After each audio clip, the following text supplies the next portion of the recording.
지난주에는 하나님이 우리를 어떻게 사랑하셨는가를 세 명의 믿음의 선배를 통해 배웠습니다. 사도 요한이 표현한 하나님의 사랑은 끝까지 사랑해 주시는 사랑이었고, 베드로를 향한 하나님의 사랑은 허다한 허물을 덮어주는 사랑이었고, 바울을 향한 하나님의 사랑은 오래 참아주시는 사랑이라고 그렇게 배웠습니다. 자, 그러면서 제가 지난주에 말씀드린 것처럼 하나님이 우리를 그렇게 사랑하셨다면, 오늘 제가 여러분하고 나누고 싶은 것은, 그렇다면 우리는 하나님을 어떻게 사랑해야 되는가? 하나님은 그렇게 생명까지도 주시면서 우리를 사랑하셨다면 우리는 어떻게 사랑해야 되는가를 살펴보려고 합니다. 자, 우리는 지난 일주일 동안 요한복음을 사경회를 통해서 1장에서 20장까지 배웠고, 오늘 21장을 주일날 설교를 하겠다고 말씀을 드렸습니다. 사실은 요한복음은 20장에서 끝이 나는 거고, 21장은 책으로 말하면 에필로그로, 후기로 들어가 있는 겁니다. 자, 1장에서 20장까지 요한복음을 보면 1장에서 20장을 요약해보라 그러면 하나님이 우리를 얼마나 사랑하셨는가를 1장에서 20장까지 설명하고 있습니다. 3장 16절에도 하나님이 세상을 이처럼 사랑하셨고 독생자를 주셨고, 20장까지는 우리를 위해 죽기까지 사랑해 주신 하나님의 사랑에 대한 이야기를 하고 있고, 마지막 21장에 와서는 딱 한 가지 질문을 합니다. 그렇다면 너희는 나를 사랑하느냐입니다. 1장에서 20장까지는 나는 너희를 이렇게 사랑했는데, 21장에서 주님이 묻고 있습니다. 너희는 나를 사랑하느냐? 여러분, 그런데 성경에 마태, 마가, 누가, 요한복음에서 단 한 번도 예수님이 누군가에게, 제자들에게 진짜 단 한 번도 묻지 않은 질문이 너 나 사랑하냐는 질문을 묻지 않고, 사복음서가 마치는 마지막 장에 딱 한 번 물으십니다. 베드로야, 시몬아, 네가 나를 사랑하느냐? 저는 예수님이 시몬 베드로에게 네가 나를 사랑하느냐고 마지막 헤어지기 직전에 물으시는 이 질문을 참 가슴이 아프게 듣고 읽었습니다. 모든 것 시종일관 사랑을 해주시기만 하시던 분이 시선을 맞추면서 근데 너는 나 사랑하냐? 라고 물으시는 질문은 아픈 질문입니다. 아픈 질문입니다. 베드로를 위해서, 아니 우리를 위해서 예수님이 적게 사랑하셨습니까? 생명까지 주시면서 십자가 위에 사랑하는 우리를 위해 그 고통 참으면서 모든 사랑을 다 부어주신 예수님이 베드로를 보면서 물으시는 질문, 근데 넌 날 사랑하냐? Do you love me? 날 진짜 사랑하냐는 질문은 궁금해서 묻는 질문이 아니라 아픈 질문인 겁니다. 얼마나 베드로가 날 사랑하는지 궁금하시고 그 소리가 듣고 싶으셨으면 연거푸 3번을 물으셨다는 거예요. 3번은 완전 숫자라고 그랬습니다. 자, 네가 나를 사랑하느냐는 이 질문 속에는 참 여러 의미가 담겨져 있습니다. 이렇게 물으시죠. 요한의 아들 시몬아, 네가 나를 사랑하느냐라고 물으신, 네가 이 사람들보다 나를 더 사랑하느냐? 요한의 아들 시몬아, 네가 이 사람들보다 나를 더 사랑하느냐는 이 질문을 읽으시고 금방 뜻이 이해가 됩니까? 자, 네가 이 사람들보다 나를 더 사랑하느냐는 질문 1번, 2번을 드릴 테니까 정답이 뭔지 맞춰보십시오. 1번, 요한의 아들 시몬아, 네가 이 사람들을 더 사랑하니? 아니면 나를 더 사랑하니? 너는 사람과 나 중에 누구를 더 사랑하니? 라는 뜻일까요? 아니면 2번, 요한의 아들 시몬아, 네 옆에 있는 다른 제자들이 나를 사랑하는 것보다 그 중에서 네가 제일로 나를 사랑하니? 라는 2번과 정답이 1번과 2번 중에 무엇일까요? 구체적으로 말하면 2번이고 넓게 말하면 둘 다입니다. 지금 이렇게 묻고 있는 겁니다. 실제로는 2번의 질문을 하는 겁니다. 네 옆에 있는 모든 제자들도 나를 만만치 않게 사랑한다. 근데 시몬아, 그 사람들이 날 사랑하는 것보다 그 중에서 으뜸으로 네가 제일 나를 사랑하느냐, 이렇게 묻고 있는 질문입니다. 자, 그런데 오늘 네가 이 사람들보다 나를 더 사랑하느냐라고 번역되어진 이 사람들보다라고 하는 번역이 절반만 번역되어져 있습니다. 이 사람들보다 나를 더 사랑하느냐고 번역되어 있지만 원문으로 번역을 하면 이것들보다 나를 더 사랑하느냐도 됩니다. 여기에서 나오는 이 사람들보다 이것들보다는 프레온 토톤 이렇게 되어 있는데, 이건 문법적으로 남성 복수 명사도 되고요, 중성 복수 명사도 됩니다.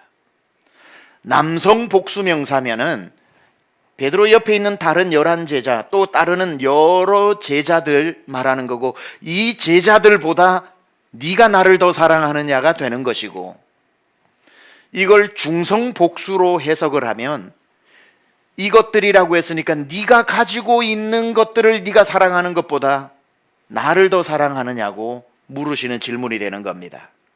남성 복수면 다른 제자들이 되는 거고, 중성 복수면 사물이 되는 겁니다.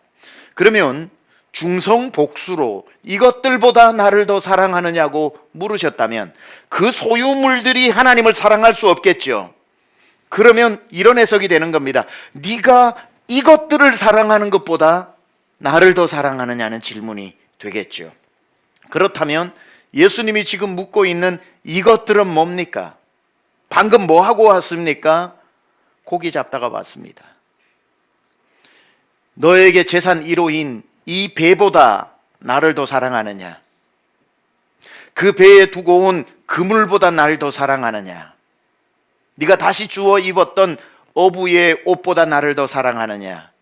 방금 찢어지게 잡아 올린 그 물고기보다 나를 더 사랑하느냐? 돌아가면 잠잘 곳이 있는 너 집보다 나를 더 사랑하느냐?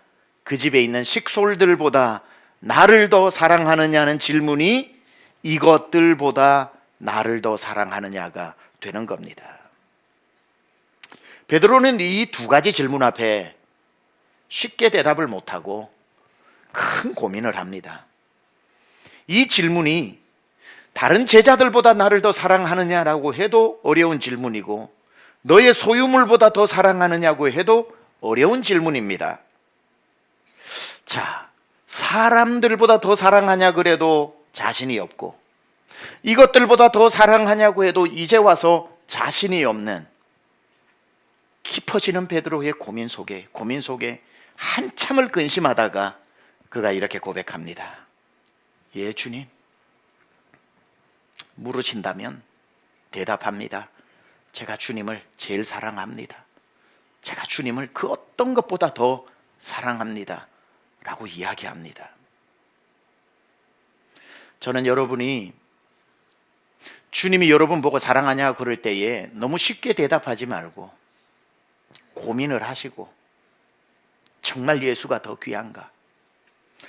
아무리 내 주변에 내 소유의 내 가족이 귀해도 또 고민하다가 귀하지만 주님이 더 귀하여서 한참 장고의 시간 뒤에 주님, 제가 주님을 사랑합니다. 결국에는 그 고백이 여러분의 입에서 나올 수 있기를 축복합니다. 이 정도 물으셨고 이 정도 고민 끝에 베드로가 대답했으면 됐는데, 예수님의 질문이 그렇게 만만치가 않습니다. 예수님의 질문은 베드로를 충분히 고민시킬 어려운 질문입니다. 왜냐하면 예수님이 방금 물으신 시몬아, 네가 나를 사랑하느냐라고 하는 이 질문에 이 사랑이라는 단어의 퀄리티, 이 사랑이라는 단어의 종류 때문에 시몬은 고민하는 겁니다. 여러분 한 번쯤 들어보셨을 것 같은데, 예수님 당시 헬라 시대 때에 일반적으로 사랑을 4단계로 나누어요. 우리 한국에도 다 사랑이라고 표현하지만 헬라에서는 단어가 달라요. 하나님이 인간을 사랑하는 신적인 사랑을 아가페라고 그러죠. 이 세상에서 제일 큰 사랑인 부모가 자식을 사랑하는 부모의 사랑을 스토르게라고 그러죠.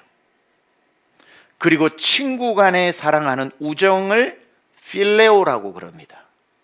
그리고 연인들 간의 사랑을 에로스라고 그럽니다. 그래서 이 헬라 언어에서는 아가페 사랑이 으뜸 가는 사랑이고 에로스 사랑이 가장 낮은 차원의 사랑으로 구분을 합니다. 아가페는 하나님만이 인간을 사랑할 수 있는 거지요. 이 땅에서는 부모의 사랑이 제일 큰 것이고, 우리가 일반적으로 살아갈 때 친구 우정은 바로 필레오의 사랑인 것이고, 그렇게 구분이 되어 있단 말이죠. 그런데 오늘 예수님이 베드로에게 물으실 때 뭐라고 물으시냐면, 시몬아, 네가 나를 아가페로 사랑하느냐라고 묻고 있어요. 너가 아가파오 하느냐고 물어요.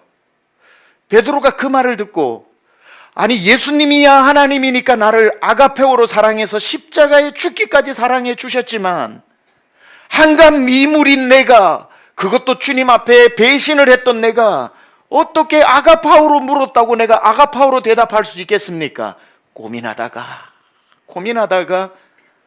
오늘 본문에 헬라어로 번역하면 이렇게 대답합니다. 예, 주님이 아시니 제가 주님을 필레오로 사랑합니다. 원어대로 하자면 내가 필로합니다. 이렇게 이야기합니다. 이건 베드로가 예수님을 덜 사랑해서가 아니라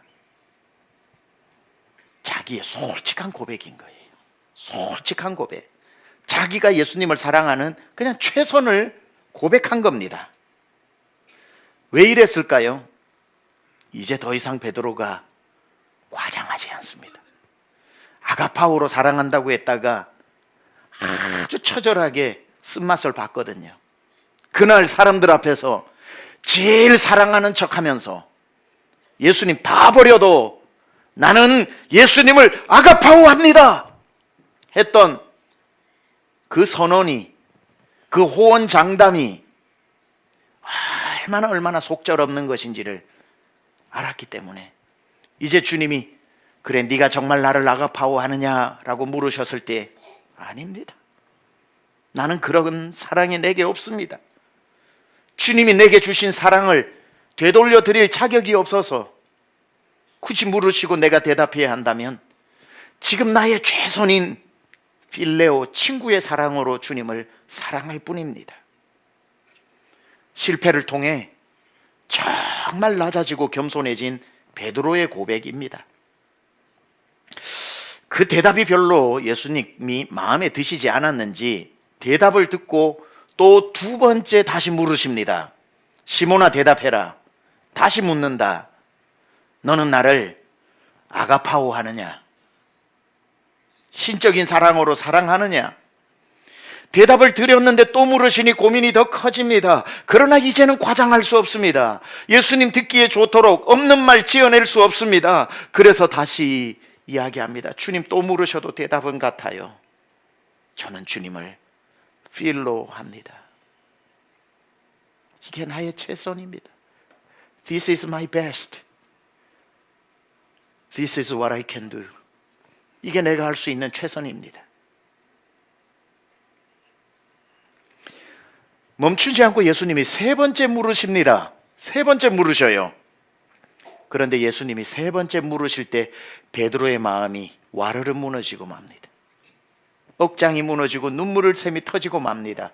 예수님이 세 번째 물으시는 질문에 베드로가 왜 긴 고민을 했다고 성경에 나오는데 예수님이 뭐라고 물으셨는가 하면 세 번째 이렇게 물으십니다. 시몬아 내가 다시 묻겠다. 너는 나를 필레오 하느냐? 그래요.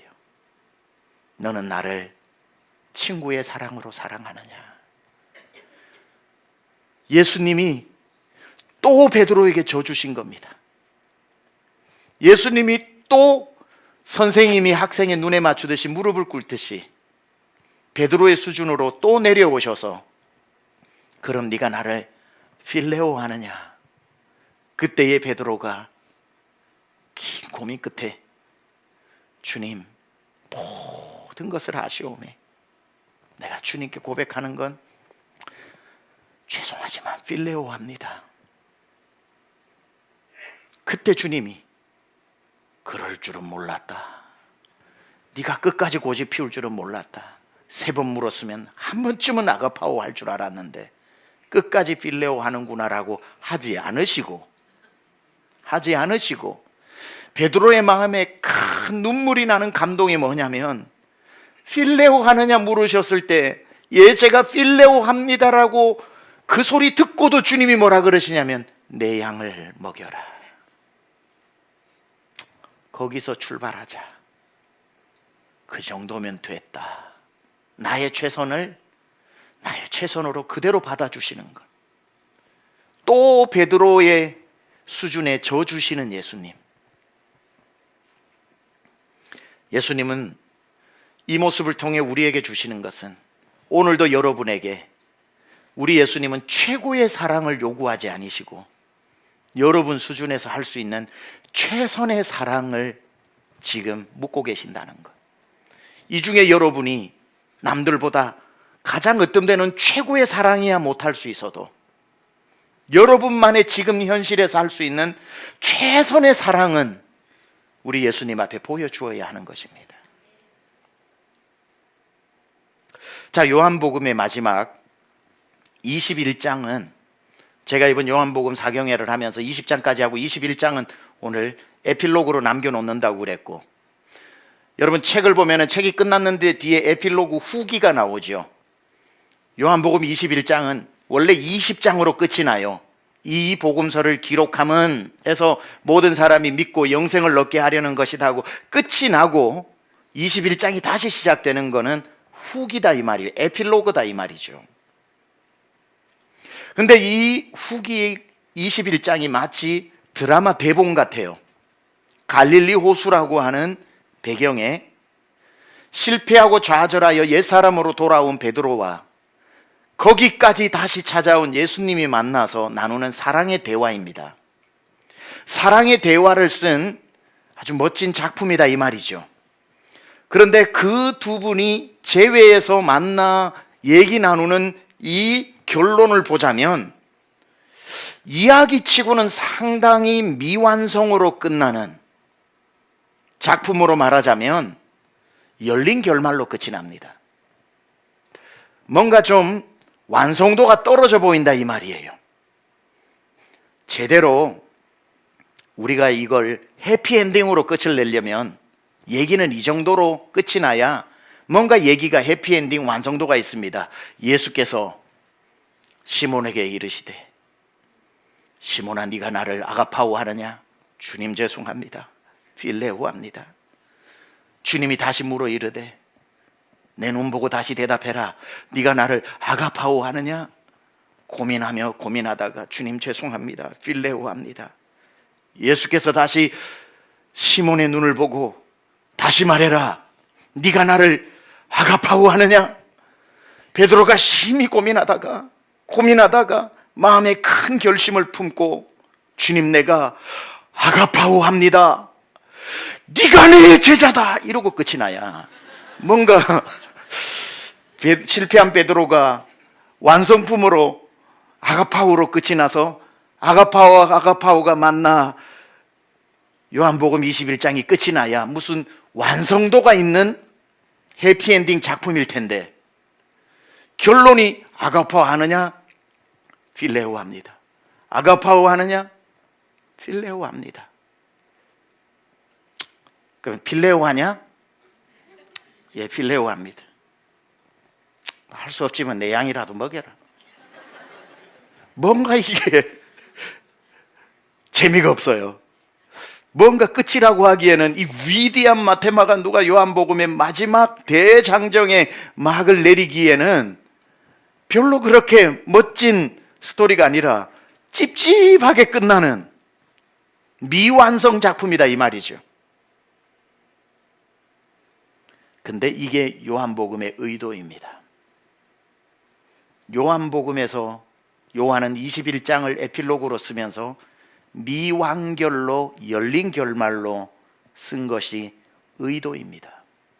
왜냐하면 요한복음 21장은 어부였던 베드로가 어떻게 완성자가 되어 끝이 났는지에 대한 베드로의 결과 보고서가 아니라 21장은 실패한 베드로가 어떻게 시작했는지 그때부터 시작하는 서론이기 때문에 그래요.